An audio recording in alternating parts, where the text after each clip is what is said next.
Hello students, आज हम लोग अपने एक नए चैप्टर और नए टॉपिक के साथ स्टार्ट करने वाले हैं समरूप त्रिभुज।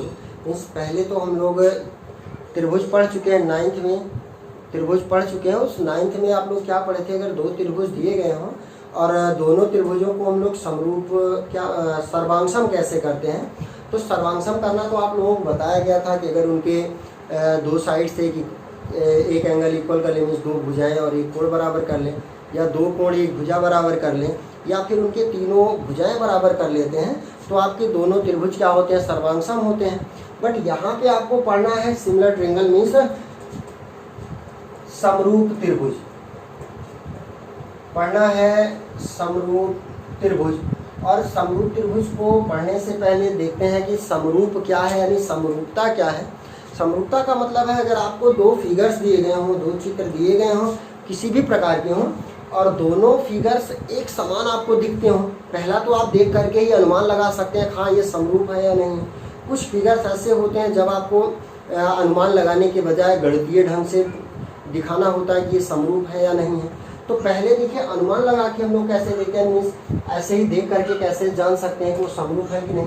तो अगर एक इस तरह से वृत्त बना हो, इसके ऊपर दूसरा वृत्त बनाए, फिर तीसरा वृत्त बनाए, फिर चौथा वृत्त बनाए, अगर इस तरह से हम लोग कोई फिगर बनाते हैं, कोई ड्रा करते हैं फिगर को, तो ये क्या कहलाते हैं, एक दूसरे के समरूप कहलाते हैं। मीन्स इनकी त्रिज्याएं तो जरूर बढ़ रही हैं, इनकी त्रिज्याएं बढ़ रही हैं, बट इनके आकार देखेंगे, जिस शेप में पहला बनेगा उसी आकार में दूसरा बनेगा। जिस साइड में ये अगर हाथ से ही जैसे बनाया गया, जिस तरह से ये टेढ़ा हुआ है उसी तरह दूसरा भी टेढ़ा होगा।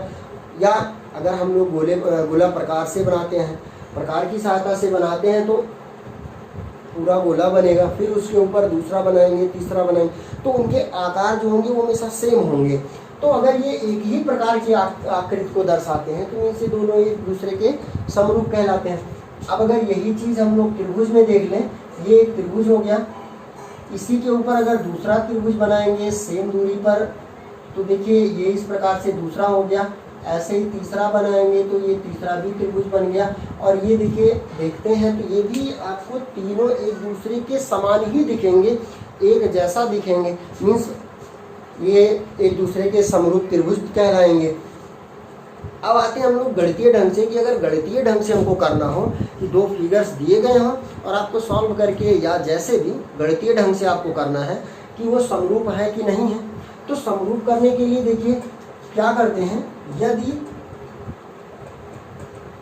दो त्रिभुज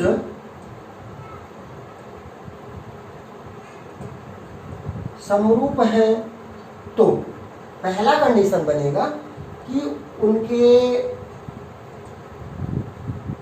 संगत कोण बराबर होंगे। पहला कंडीशन हो गया कि उनके संगत कोण बराबर होंगे।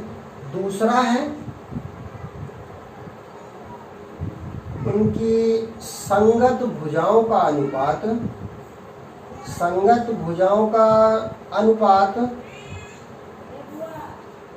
बराबर होगा। ये दूसरा कंडीशन हो गया। तो पहला कंडीशन था कि उनके संगत कोण बराबर होंगे, दूसरा उनकी संगत भुजाएं बराबर होंगी। अब देखें कि कैसे हम उनके संगत कोण को देखते हैं, कैसे उनकी संगत भुजाओं का अनुपात निकालते हैं, तो हमको पता चलता है कि ये समरूप त्रिभुज है। देखिए जैसे अगर हम लोग एक समबाहु त्रिभुज ले लें, ये दूसरा वाला बड़ा हो गया।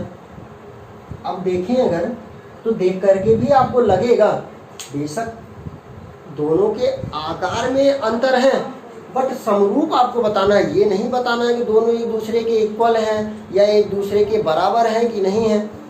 हमको ये बताना है कि एक दूसरे के समरूप है कि नहीं। समरूप का मतलब एक दूसरे के आकार में है कि नहीं। जिस प्रकार से ये बना है उसी प्रकार से ये भी है कि दूसरे प्रकार से, ये हमको बताना है। तो उसके लिए क्या करते हैं, पहले तो हम इनके तीनों कोणों को देखते हैं कि तीनों कोण आपके बराबर है कि नहीं है।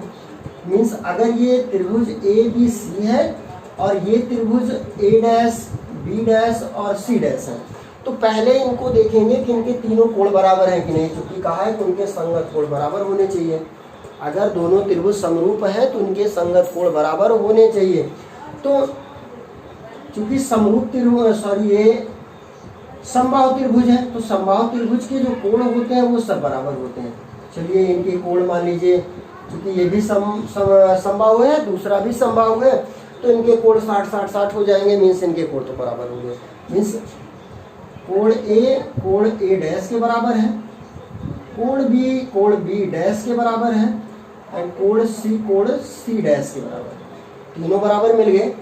ये इसके संगत हो गया, बी के संगत हो गया, सी के संगत हो गया। अब आगे बढ़ते हैं कि इनके भुजाओं का अनुपात। तो भुजाओं के लिए अगर हम इसको 2 लेते हैं तो चूंकि समबाहु है, और अगर समबाहु है तो इनके सभी भुजाओं का जो माप होगा वो बराबर होगा। मीन्स अगर इसमें एक भुजा 2 है तो मीन्स तीनों 2 है, इसका एक भुजा अगर 4 है तो तीनों भुजाएं 4 होंगी, क्योंकि समबाहु त्रिभुज की सभी भुजाएं बराबर होती हैं।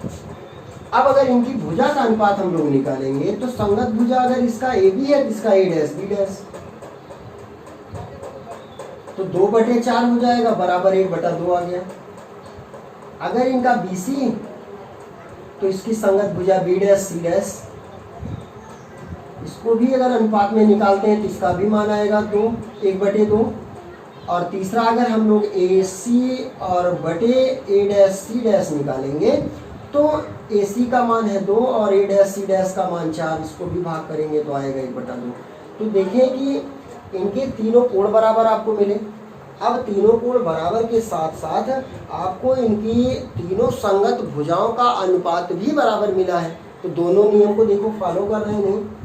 पहला है कि उनके संगत कोण बराबर हो तो संगत कोण बराबर मिले आपको, उनकी संगत भुजाओं का अनुपात बराबर हो तो संगत भुजाओं का अनुपात भी बराबर आया है, 1/2 1/2 1/2। अब अगर ये दोनों नियम को फॉलो कर रहे हैं, इनमें से दोनों क्या है, समरूप त्रिभुज है। तो अभी तक यहाँ हम लोग देखे थे कि इनको देख करके कैसे जानते हैं, कैसे पता लगा लेते हैं कि समरूप है कि नहीं। यहाँ पे हम लोगों ने देखा कि अगर इनके कोण बराबर है, इनकी संगत भुजाओं के अनुपात बराबर है, तो ये क्या हो गए, अब समरूप हो गए। इसी प्रकार से हो सकता है कि आपको कुछ फिगर्स दिए जाएं, जैसे कि 2 वर्ग। अगर 2 वर्ग दिया जाता है तो वर्ग कभी भी 2 वर्ग दिए हों, उनके माप कुछ भी हो, वे हमेशा क्या होंगे, समरूप होंगे। लेकिन कैसे होंगे ये भी जान लीजिए कि वर्ग की देखिए जो कोण है ये हमेशा 90 होते हैं, तो इनके चारों कोण क्या होंगे, ये और ये सब 90 होंगे। मीन्स अगर ये ए बी सी डी है, ये A dash B dash C dash और डी डैश, तो ए डैश बी डैश के बराबर, सी डैश के बराबर और डी डैश के बराबर हो गया।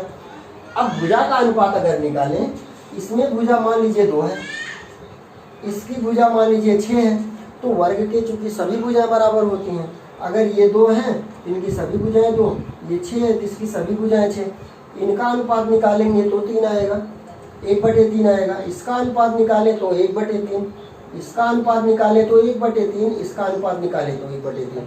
मीन्स वर्ग जब भी दिया होगा तो वर्ग हमेशा क्या होंगे, अगर 2 वर्ग दिए जाते हैं तो दोनों वर्ग हमेशा एक दूसरे के समरूप होंगे। इसके बाद समबाहु हमने आपको पहले ही बता दिया, यहाँ दिखा दिया है कि समबाहु त्रिभुज अगर दिया होगा तो वे भी क्या होंगे, आपके समरूप त्रिभुज होंगे। अगर समचतुर्भुज दिया गया, समचतुर्भुज के लिए कुछ कंडीशंस हैं। अगर समचतुर्भुज दिया गया तो समचतुर्भुज की चूंकि भुजाएं सब बराबर होती हैं, अगर ये 2 हैं तो इसकी सभी भुजाएं 2, ये 6 है तो इसकी सभी भुजाएं 6, तो अनुपात तो इनकी भुजाओं का बराबर आएगा सेम इस प्रकार से। लेकिन कोण अगर देखेंगे तो पहले का जो कोण होगा जरूरी नहीं है कि दूसरे के कोण के बराबर हो। तो अगर ये रोमबस दिया गया, मीन्स आपको समचतुर्भुज दिया गया, और अगर इनके कोण आपको बराबर दिए गए हैं तो भुजा का अनुपात निकालने से पहले ही आप बता सकते हैं कि दोनों समचतुर्भुज आपके क्या हैं, समरूप हैं। तो इस तरह से हम लोग देख करके और गणितीय विधि से भी इस प्रकार से हम लोग निकालते हैं। तो अभी पहले एक्सरसाइज 6.1 में आपसे केवल ये पूछेगा कि कौन से आपके समरूप हैं, कौन से समरूप नहीं हैं, या कुछ आपको रिक्त स्थान भरने के लिए दिए गए हैं, वो रिक्त स्थान आपको भरने हैं। और 6.2 में हम लोग इनके गणितीय विधि को कुछ विस्तृत ढंग से पढ़ेंगे और उसमें ही आपको थेल्स पढ़ने भी बताया जाएगा।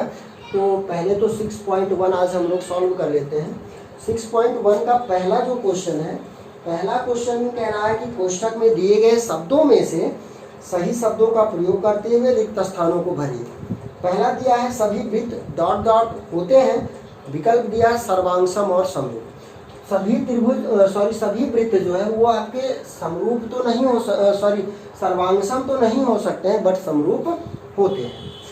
समरूप अभी हम आपको दिखा भी दिए हैं कि ये एक दूसरे के समरूप कैसे होते हैं, कि अगर 2 वृत्त 3 वृत्त 4 वृत्त चाहे जैसे हो, चाहे वो एक के ऊपर एक खींचा गया हो या फिर वो अलग अलग बनाए गए हों, उनके त्रिज्या का अगर अनुपात आप निकालेंगे तो त्रिज्या का अनुपात हमेशा बराबर आएगा। तो वृत्त जो है वो क्या होंगे, हमेशा समरूप होंगे। दूसरा कह रहा है कि सभी वर्ग समरूप होते हैं, ये आपको अभी बताए हैं।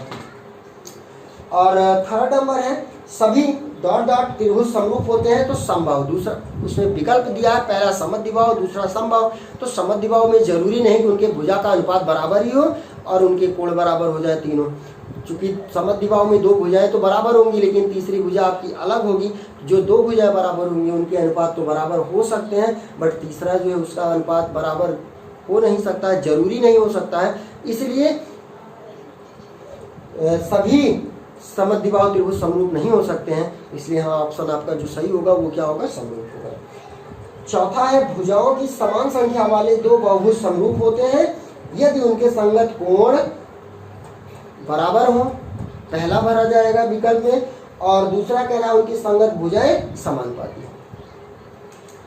सेकंड क्वेश्चन में कह रहा है कि निम्नलिखित युग्मों के 2 भिन्न भिन्न उदाहरण दीजिए। आपको केवल उदाहरण देने हैं। पहला कह रहा है कि 2 समरूप यानी समरूप समरूप हो और दूसरा समरूप ना हो, नहीं समरूप आकृति का और जो समरूप आकृति ना हो, इनके 2 आपको उदाहरण देने हैं। तो समरूप के लिए क्या करेंगे, 2 उदाहरण आप ले लीजिए, एक समबाहु त्रिभुज ले लीजिए, एक वृत्त ले लीजिए, या फिर समरूप त्रिभुज ले लीजिए और वर्ग ले लीजिए, तब भी आपके ये बन जाएंगे। तो समरूप में जो दिखाना है पहले वाले में 2 एग्जाम्पल, एक आप समरूप त्रिभुज का पेयर ले लीजिए, जोड़ा ले लीजिए, और एक वर्ग का पेयर ले लीजिए, जोड़ा ले लीजिए, ये 2 हो जाएंगे। अब दूसरा कह रहा है कि जो समरूप ना हो उसकी आकृति के लिए 2 उदाहरण। तो जो समरूप ना हो उसके लिए आपको 2 फिगर्स लेने हैं। आप आयत भी ले सकते हैं, आयत जरूरी नहीं है कि वे समरूप ही बने, चूंकि उनके कोण तो बराबर हो सकते हैं लेकिन भुजाओं का अनुपात बराबर हो ये जरूरी नहीं है। इसलिए आप आयत को भी ले सकते हैं और दूसरा कोई फिगर आप अपने मन से एक आयत बना लीजिए, उसके साथ ही दूसरा एक समचतुर्भुज बना लीजिए, इनके भी रेशियो बराबर नहीं होंगे, इसलिए ये भी आपके समरूपाकृत नहीं बनेंगे। तो 2 एग्जाम्पल आप अपने मन से बनाएंगे। और क्वेश्चन नंबर 3 कह रहा है बताइए निम्नलिखित चतुर्भुज समरूप है या नहीं। आपको फिगर्स दिए गए हैं, अब उनको समरूप बताना है। तो समरूप बताने के लिए क्या करेंगे कि उनके कोण देखेंगे, कोण बराबर है या नहीं पहला, फिर दूसरा उनकी संगत भुजा के अनुपात को देखेंगे। अगर उनके प्रत्येक कोण और संगत भुजाओं के अनुपात बराबर आते हैं तब वे क्या होंगे, समरूप होंगे। और अगर उनके कोण बराबर नहीं होते हैं या फिर उनके संगत भुजाओं के अनुपात बराबर नहीं होंगे तब ये समरूप त्रिभुज या समरूप आकृतियां नहीं होंगी। तो 6.1 में 3 क्वेश्चन आपके पूरे सॉल्व हो चुके हैं।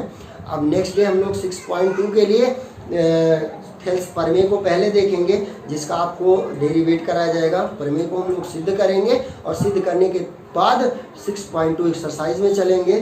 तो 6.1 में आपको शायद उम्मीद रखता हूँ कि कोई भी प्रॉब्लम नहीं हुई होगी। और 6.2 में जब पहुँचेंगे हम लोग तो थेल्स प्रमेय को सॉल्व करेंगे। थेल्स प्रमेय सॉल्व करने के बाद 6.2 एक्सरसाइज में चलेंगे। धन्यवाद।